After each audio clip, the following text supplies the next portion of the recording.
Esta es la estatua del pibe Valderrama en Santa Marta. Mide casi 7 metros y es una de las esculturas más fotografiadas de la costa Caribe. Pero para mí es más que eso. Es la obra de mi abuelo, Amílcar Ariza.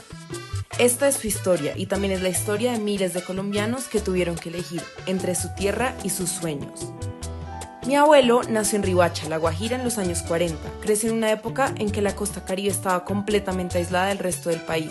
Riohacha era un pueblo tranquilo, con playas interminables y una cultura guajira muy viva. Allí se respiraba vallenato en cada esquina, en cada fiesta, en cada parranda. Pero cuando mi abuelo decidió estudiar odontología, se encontró con un problema que miles de jóvenes de provincia enfrentaban. En La Guajira no había universidad. Si quería ser profesional tenía que irse, así que en los años 60, como tantos otros jóvenes de su generación, migró a una ciudad grande. Colombia era así, o te ibas al interior o te quedabas sin educación superior. El centralismo obligaba a escoger entre tu tierra y tu futuro.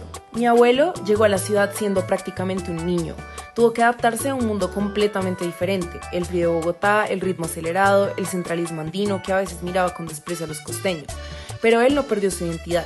Estudió odontología, se especializó y en 1984 ganó un premio mundial de implantología oral en Múnich, Alemania. Imaginen el contexto.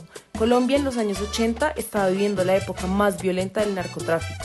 Los carteles, los magnicidios, el país tenía una imagen terrible en el exterior. Y en medio de todo esto, un guajiro estaba recibiendo un premio mundial en Alemania.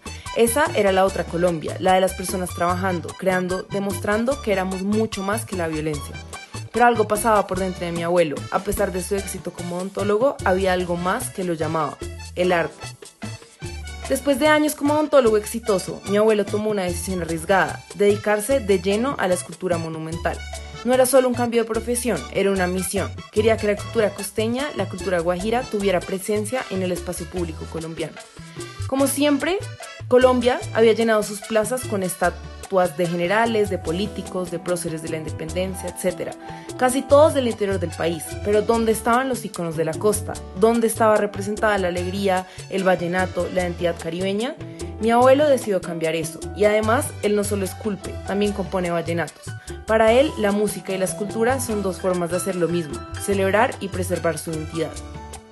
Entre 2002 y 2006, mi abuelo creó su obra más emblemática, la escultura monumental del Pío Valderrama en Santa Marta. No eligió un militar o un político, eligió un futbolista samario, con su pelo afro inconfundible que había puesto a Colombia en los ojos del mundo. El pibe representaba todo lo que mi abuelo quería decir: somos costeños, somos alegres, somos talentosos y merecemos estar en los espacios públicos de este país. La estatua se inauguró en un momento importante. La costa Caribe estaba reconstruyéndose después de décadas de violencia y el vallenato acababa de ser reconocido como patrimonio de la humanidad. Para mi abuelo, esa escultura no era solo arte, era un acto político, era decir: aquí estamos, esta es nuestra cultura y ya no vamos a ser invisibles. Yo nací en Bogotá, lejos de Riohacha, pero gracias a mi abuelo y a mi papá, el vallenato siempre ha sido parte de mi vida. En las fiestas de mi casa suena acordeón. Crecí escuchando las historias de La Guajira, las canciones que mi abuelo compone, viendo las fotos de sus esculturas, etc. La historia de mi abuelo me enseña varias cosas sobre Colombia. Primero, que el centralismo ha obligado a generaciones enteras a migrar, a dejar sus tierras para poder estudiar. Segundo, que la diversidad cultural de este país ha sido históricamente invisibilizada. Y tercero, que el arte y la cultura pueden ser formas poderosas de resistencia y de cambio social.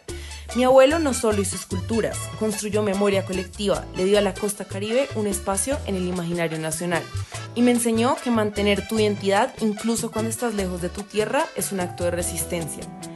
Me gustaría que las próximas generaciones de colombianos no tengan que elegir entre su tierra y su educación, que la cultura de todas las regiones sea igualmente valorada, que el arte público siga siendo un espacio democrático donde todos nos veamos representados. Mi abuelo, Amílcar Ariza, con su acordeón en el alma y sus manos de escultor, demostró que cuando cambias tu vida, también puedes cambiar el entorno de otros, y eso es ser un verdadero agente de cambio social. Esta es mi historia tejida con la historia de Colombia, y es apenas una de miles.